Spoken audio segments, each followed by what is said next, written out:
오늘 저희에게 주신 하나님의 말씀은 사사기 15장 1절부터 20절까지의 말씀입니다. 사사기 15장 1절부터 20절까지의 말씀입니다.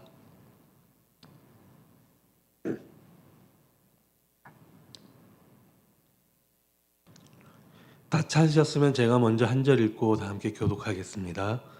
얼마 후 밀 거둘 때에 삼손이 염소 새끼를 가지고 그의 아내에게로 찾아가서 이르되 내가 방에 들어가 내 아내를 보고자 하노라 하니 장인이 들어오지 못하게 하고 이르되 내가 그를 심히 미워하는 줄 알고 그를 내 친구에게 주었노라.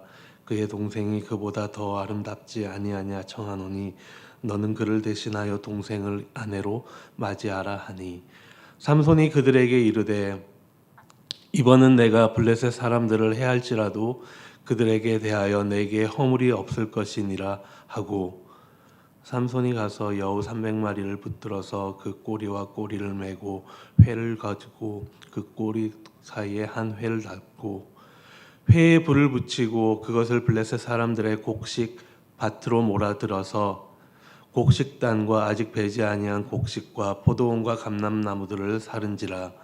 블레셋 사람들이 이르되 누가 이 일을 행하였느냐 하니 사람들이 대답하되 딥나 사람의 사위 삼손이니 장인이 삼손의 아내를 빼앗아 그의 친구에게 준 까닭이라 하였더라.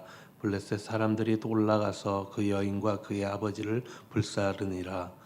삼손이 그들에게 이르되 너희가 이같이 행하였은즉 내가 너희에게 원수를 갚고야 말리라 하고 블레셋 사람들의 정강이와 널쩍 다리를 크게 쳐서 죽이고 내려가서 에담 바위 틈에 머물렀더라. 이에 블레셋 사람들이 올라와 유다의 진을 치고 레이에 가득한지라. 유다 사람들이 이르되 너희가 어찌하여 올라와서 우리를 치느냐. 그들이 대답하되 우리가 올라온 것은 삼손을 결박하여 그가 우리에게 행한 대로 그에게 행하려 함이라 하는지라. 유다 사람 3,000명이 에담 바위 틈에 내려가서 삼손에게 이르되 너는 블레셋 사람이 우리를 다스리는 줄을 알지 못하느냐. 내가 어찌하여 우리에게 이같이 행하였느냐 하니 삼손이 그들에게 이르되 그들이 내게 행한 대로 나도 그들에게 행하였노라 하니라. 그들이 삼손에게 이르되 우리가 너를 결박하여 블레셋 사람의 손에 넘겨주려고 내려왔노라 하니 삼손이 그들에게 이르되 너희가 나를 치지 아니하겠다고 내게 맹세하라 하매 그들이 삼손에게 말하여 이르되 아니라 우리가 다만 너를 단단히 결박하여 그들의 손에 넘겨줄 뿐이요 우리가 결단코 너를 죽이지 아니하리라 하고 새 밧줄 둘로 결박하고 바위 틈에서 그를 끌어내니라. 삼손이 레이의 이름에 블레셋 사람들이 그에게로 마주 나가며 소리 지를 때 여호와의 영이 삼손에게 갑자기 임하심에 그의 팔 위에 밧줄이 불탄 산과 같이 그의 결박되었던 손을 떨어진지라. 삼손이 나귀의 새 턱뼈를 보고 손을 내밀어 집어들고 그것으로 1,000명을 죽이고 이르되 나귀의 턱뼈로 한 더미 두 더미를 쌓았으며 나귀의 턱뼈로 내가 1,000명을 죽였노라 하니라. 그가 말을 마치고 턱뼈를 자기 손에서 내던지고 그곳을 라맛헬이라 이름하였더라. 삼손이 심히 목이 말라 여호와께 부르짖어 이르되 주께서 종의 손을 통하여 이 큰 구원을 베푸셨사오나 내가 이제 목말라 죽어서 할례 받지 못한 자들의 손에 떨어지겠나이다 하니 하나님이 레이에서 한 우묵한 곳을 터트리시니 거기서 물이 솟아 나오는지라. 삼손이 그것을 마시고 정신이 회복되어 소생하니 그러므로 그 샘 이름을 에나꼬레라 불렀으며 그 샘이 오늘까지 레히에 있더라. 다 함께 읽겠습니다. 블레셋 사람의 때에 삼손이 이스라엘의 사자로 20년 동안 지냈더라. 아멘. 오늘 말씀은 어제 말씀에 이어서 삼손의 이야기를 계속 우리에게 들려주고 있습니다. 성경에서 가장 흥미로운 이야기를 하나 꼽으라면은 삼손의 이야기가 바로 그 중 하나일 것입니다. 이렇게 삼손의 이야기를 듣거나 읽는 독자들은 이 범상치 않은 영웅에게 끌리기도 하고 또 실망하기도 할 것입니다. 그의 끝없는 그런 욕망과 자신감은 자만심은 스스로를 이렇게 파멸의 길로 계속 몰아가고 있습니다. 그런데 우리는 이 굴곡 많은 영웅의 이야기에만 시선을 멈춰서는 안 됩니다. 이보다 더 큰 영웅인 하나님이 이런 그를 이스라엘을 구원하시기 위해 사용하심을 우리는 볼 수 있어야 할 것입니다. 오늘 본문에서 삼손이 블레셋 사람들을 이렇게 친 두 번째 사건과 그리고 그 상황이 이어서 나오고 있습니다. 먼저 삼손은 블레셋 사람들의 재산에만 이렇게 피해를 입히게 됩니다.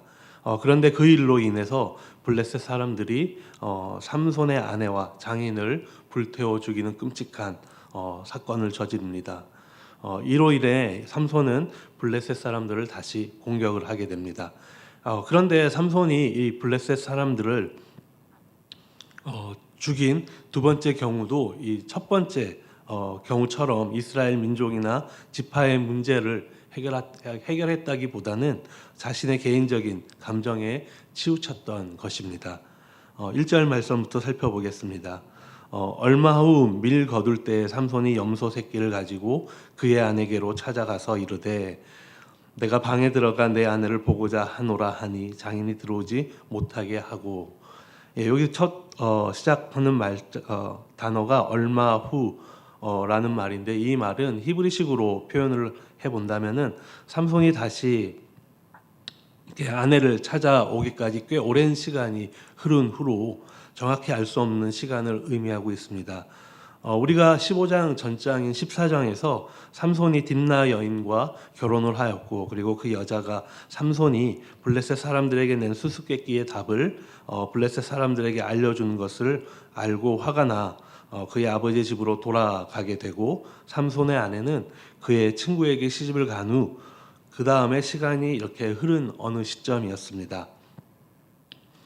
시간이 흐르고 삼손의 화가 풀렸는지 또 화해의 제스처로 염소 새끼를 가지고 아내를 찾아갔던 것입니다. 그런데 이런 삼손의 화해의 선물과 함께 아내를 찾아가서 그때 이루지 못했던 그 결혼을 완결시키기를 바랬지만은 그의 장인은 허락하지 않고 있습니다. 우리가 기억하듯이 그 난리를 쳤는데 어느 부부가 그래 잘 왔다 하며 그를 환영하겠습니까? 그러면서 장인의 설명과 제안이 이어집니다.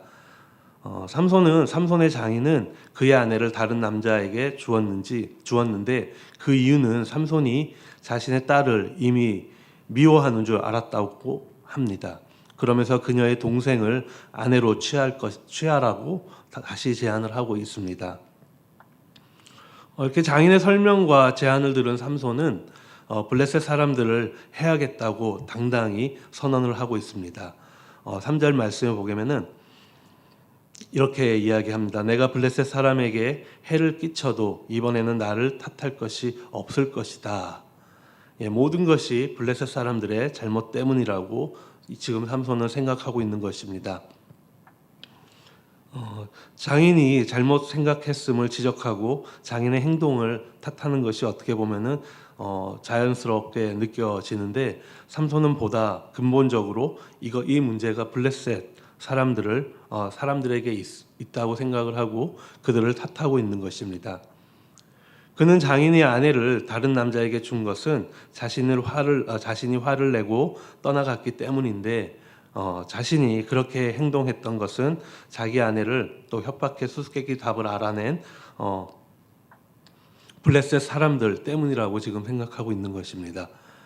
이런 생각이 전혀 근거가 없는 것은 아니지만은 매우 자기중심적인 것을 우리는 느낄 수가 있습니다. 이것은 우리가 어제 살펴보았듯이 블레셋 사람들을 칠 때마다 여호와의 영이 주권적으로 개입을 했지만 삼손은 여전히 그 사실을 전혀 알지 못하고 있음을 반증하는 부분이기도 합니다. 여전히 자신의 소견에 옳은 대로 결정하는 연약한 인간의 모습을 드러내고 있는 것입니다. 이렇게 비극의 악순환은 계속해서 이어집니다. 다음 말씀에 보게 되면은 이 블레셋 사람들에게 어떻게 복수를 하는지 이야기가 나옵니다. 삼손은 여우를 사용해서 블레셋 사람들의 농작물에 매우 큰 피해를 입힙니다. 4절과 5절 말씀에 보면은 삼손이 가서 여우 300마리를 붙들어서 그 꼬리와 꼬리를 메고 회를 가지고 그 두 꼬리 사이에 한 회를 달고 회에 불을 붙이고 그것을 블레셋 사람들의 곡식밭으로 몰아 들여서 곡식 단과 아직 배지 아니한 곡식과 포도원과 감람나무들을 사른지라. 예, 그러자 또 자신의 소견대로 이렇게 공격을 당한 블레셋 사람들은 또 자신의 소견에 옳은 대로 결정하고 행동하는 그런 블레셋의 복수가 이어지게 됩니다. 엄청난 농작물 피해를 입은 이 블레셋 사람들은 범인을 찾고 있었습니다. 삼손이 범인으로 지목되고 그가 그런 일을 행한 이유까지 설명하고 있습니다. 6절에 보게 되면은 누가 이 일을 행하였느냐 하니 사람들이 대답하되 딥나 사람의 사위 삼손이니 장인이 삼손의 아내를 빼앗아 그의 친구들에게 준 까닭이라 하였더라. 예. 이 얘기를 듣고 보면은 뭐 또 맞게 들릴 수도 있습니다. 하지만은 여기서도 뭔가 이상한 것을 우리가 느낄 수가 있습니다. 장인이 삼손의 아내를 다른 사람에게 준 이유는 삼손이 그녀를 떠났기 때문입니다. 그러나 지금 사람들은 장인이 삼손의 아내를 빼앗았다라며 책임을 그 전적으로 장인에게 돌리고 있습니다. 이것이 삼손의 아내와 장인을 불사르기 위한 정당성을 확보하기 위한 그런 합리화를 하기 위한 것인지 아니면은 단순한 오해인지 정확히는 알 수 없습니다. 그러나 삼손이 행한 일들의 원인을 이 블레셋 사람들의 공정하지 못한 수수께끼 풀이 때문이라고 생각하지 않고 삼손의 장인에게만 돌리는 것 역시 블레셋 사람들의 자기중심적인 생각을 드러내는 것이라고 우리는 볼 수가 있습니다. 어떻게 보면은 이렇게 자기의 소견에 옳은 대로만 행동하는 그 사람들의 특성이 어떻게 보면 자기중심적인 생각에서 벗어나지 못하며 또 결과적으로 그로 인해서 파국으로 치닫을 수 있음을 우리에게 보여주고 있습니다. 우리가 직장 생활에서나 가정 생활 그리고 심지어 공동체 안에서 형성된 많은 관계 안에서 이런 일들이 일어날 수 있음을 우리는 기억해야 할 것입니다. 그리고 우리가 그런 수많은 관계 안에서 우리가 그리스도인으로 산다는 것이 무엇인지 우리는 다시 한번 생각해 봐야 할 것입니다. 우리가 잘 아는 갈라디아서 2장 20절 말씀을 보게 되면은 내가 그리스도와 함께 십자가에 못 박혔나니 그런즉 이제는 내가 사는 것이 아니요 오직 내 안에 그리스도께서 사시는 것이라. 이제 내가 육체 가운데 사는 것은 나를 사랑하사 나를 위하여 자기 자신을 버리신 하나님의 아들을 믿는 믿음 안에서 사는 것이라 라고 이야기하고 있습니다.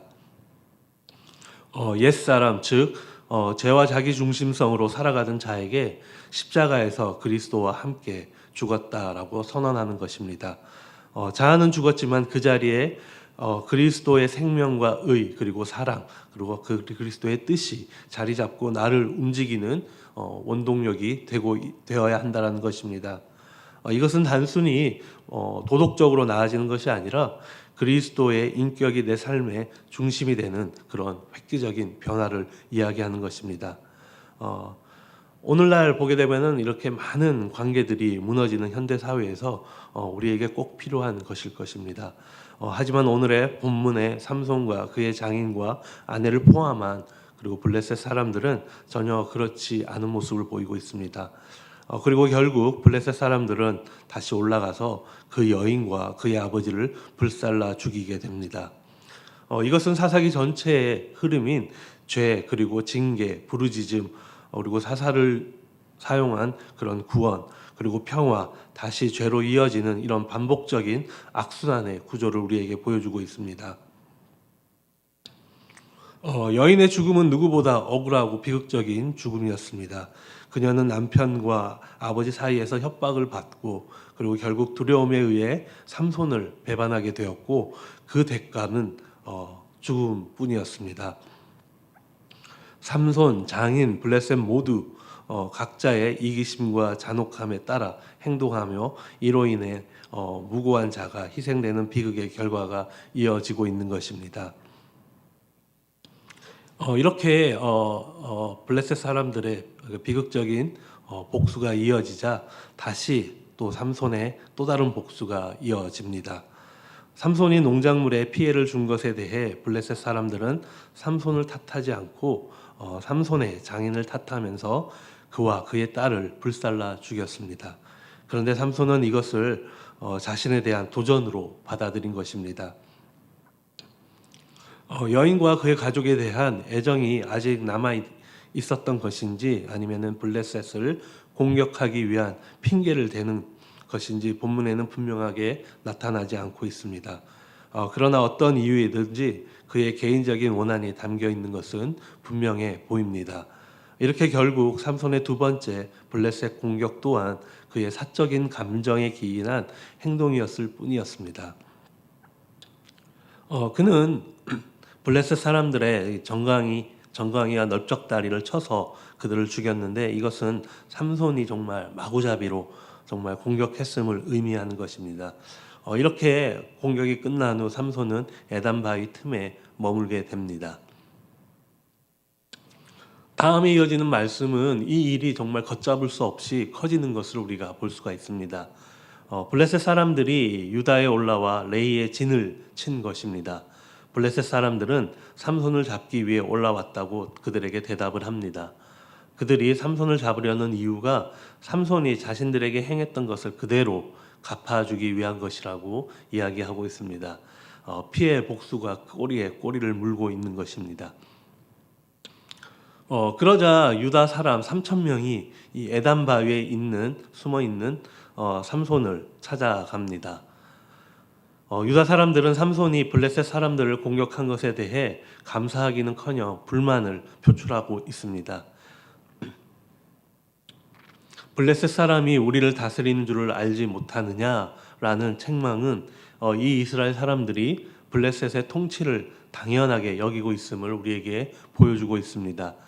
이스라엘은 이방의 압제에 익숙해져서 오히려 삼손의 저항을 쓸데없이 분란을 일으키는 것으로 여긴 것이었습니다. 삼손과 블레셋 사람들 모두 남의 탓만 하고 있는 것을 우리는 볼 수가 있습니다. 스스로 구원의 기회를 저버리는 어리석음을 범하고 있는 범죄인 것입니다. 유다 사람들은 삼손에게 글을 묻고 블레셋 사람들에게 넘기려고 왔음을 삼손에게 밝힙니다.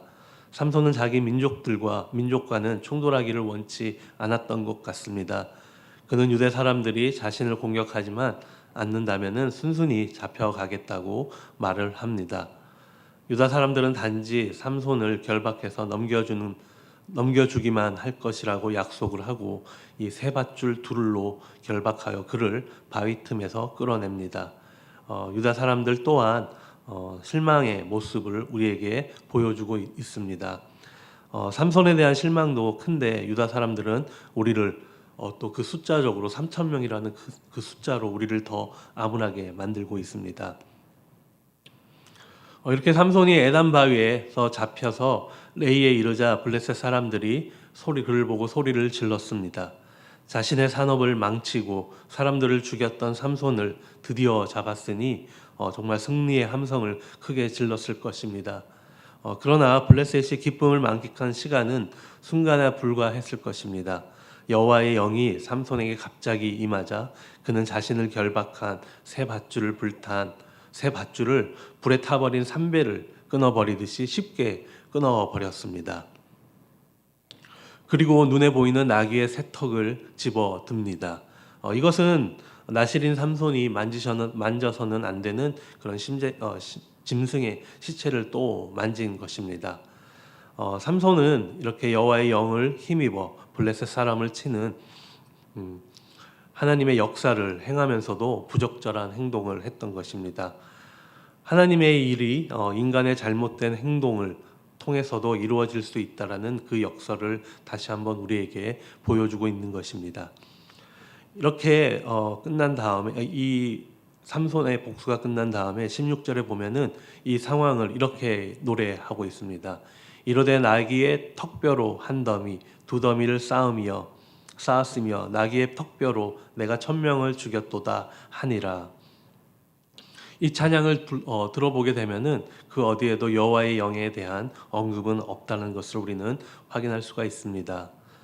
보잘것없는 무기로 이룬 큰 승리를 자랑하고 있습니다. 그런데 이 노래에 하나님에 대한 인식이나 찬양이 없는 것은 의미심장합니다. 지금까지 맛본 가장 큰 승리의 순간에 삼손은 하나님을 생각하지 못하고 있는 것입니다.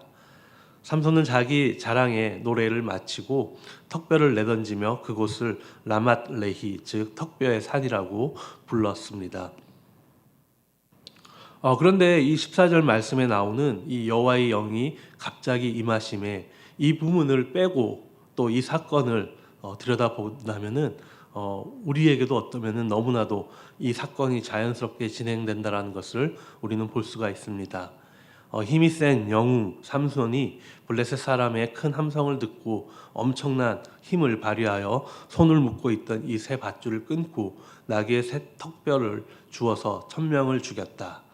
조금 과장은 있어 보이지만은 많은 영웅담에서처럼 이것은 정말 말이 되는, 그리고 우리의 그런 관심을 충분히 끌만한 이야기가 됩니다. 여러분, 우리의 삶에서도 마찬가지입니다. 모든 일이 자연스럽게 진행이 되고 기대하지 못한 좋은 결과를 얻을 때 왠지 우리는 하나님의 개입이 없었어도 이런 일이 있을 수 있다라고 생각할 수가 있을 것입니다. 잘 드러나는 것 같지도 않고 말입니다. 하지만 저희는 오늘 이 순간에도 하나님께서 성령님을 통하여 우리의 삶에 개입하고 일하고 계심을 우리는 믿습니다. 이것이 우리의 믿음의 고백이 되어야 할 것입니다. 빌립보서 2장 13절에 이렇게 말씀하십니다. 너희 안에서 행하시는 이는 하나님이시니 자기의 기쁘신 뜻을 위하여 너희에게 소원을 두고 행하게 하시나니. 이 말씀처럼 보이지 않는 하나님의 결정적인 개입이 저와 여러분의 삶에 있기를, 그것을 있음을 믿으시기를 소망합니다.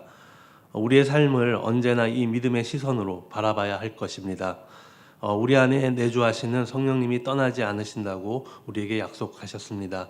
성령님은 사람들이 생각하는 것처럼 능력이 많거나 또 특출한 그 몇 명에만 임하시는 것이 아닙니다. 또한 우리의 강구나 노력에 따라 역사하시는 것도 아닙니다. 성령님은 모든 신자와 항상 함께 하시고 역사하십니다. 이것이 저와 여러분의 믿음이 되어야 할 것입니다. 많은 영적 전쟁에서 성도들이 주저앉는 이유는 자신의 열악한 환경과 조건에 우리의 시선을 뺏기고 그것에 주목하기 때문일 것입니다. 예수 그리스도께서 이루신 풍성한 그 은혜와 능력이 이미 우리에게 주어졌음을 믿고 싸울 때 성령으로 우리는 승리할 수 있을 것입니다. 삼손은 이렇게 새 턱뼈로 승리를 한 후 자신이 해낸 것처럼 노래했습니다. 하지만 우리는 이 말씀을 통해 확인할 수 있듯이 여호와의 영이 삼손에게 갑자기 임했음을 우리는 말씀을 통해서 확인할 수 있습니다. 저는 이것이 하나님의 완벽한 타이밍이라고 생각을 합니다. 이렇게 하나님의 타이밍은 그리스도인의 삶에서 완벽하게 역사하고 있다는 것입니다. 이렇게 삼손의 이야기가 끝나는 것처럼 보입니다. 하지만 18절 말씀부터 보게 되면은 방금 그렇게 큰 승리를 거두었던 삼손이 이제여서야 구원이 필요한 자리에 놓이게 되는 것을 확인할 수 있습니다. 목이 말라 죽을 지경이 되었기 때문입니다. 이제야 삼손은 자신이 거둔 그 승리를 하나님이 베푸신 구원으로 고백하고 있는 것입니다. 17절에서 삼손은 승리를 거둔 지역의 이름을 짓는 것을 우리는 보았습니다. 이것을 통해서 우리는 그가 상당히 주도적이고 독립적인 성격을 가졌음을 우리는 알 수가 있습니다. 그런 그가 이제 여호와께 구원을 부르짖는 자신의 능력으로는 생존할 수 없는 그런 의존적인 사람이 된 것을 우리는 볼 수가 있습니다. 이것이 바로 삼손이 명확히 인식해야 할 자신의 참된 위치였던 것입니다. 16절의 자기 자랑이 아니라 18절의 구원의 요청이 삼손이 진정 불러야 했던 노래였던 것입니다. 그리고 삼손의 부르짖음에 하나님이 마른 웅덩이 같은 곳을 터뜨리자 그곳에서 물이 나왔습니다. 그리고 삼손은 그 물을 마시고 다시 살아나게 됩니다. 그리고 그곳의 이름을 부르짖는 자의 샘이라는 뜻의 에나꼬레라고 짓게 됩니다. 이는 우리의 신앙 여정에서도 흔히 있는 일일 것입니다. 성공할 때는 하나님의 영이 역사하신 줄 모르고 그 모든 것이 내 힘인 줄 착각하면서 우리는 그것을 자랑합니다. 그러다가 위기나 부족함을 경험할 때 비로소 그분의 임재를 인식하는 것입니다. 이렇게 마지막 절을 보게 되면은 삼손은 20년 동안 사사로 있었는데 그 기간이 블레셋 사람들이 이스라엘을 다스렸던 그런 시기였습니다. 이것은 사사가 이렇게 다스릴 때에는 이스라엘이 이방의 압제에서 벗어나 평온했던 다른 사사들의 경우와는 다르다는 것을 우리는 볼 수가 있습니다. 삼손이 사사로서 어떤 역할을 했든지 짚어보게 만드는 부분입니다. 이스라엘 사람들은 블레셋의 압제 아래에서도 하나님께 부르짖지 않고 그 압제를 당연하게 여겼음을 우리는 오늘 본문을 통해서 확인하였습니다. 그리고 삼손의 블레셋 공격은 지극히 개인적인 차원에 머물러 있었습니다.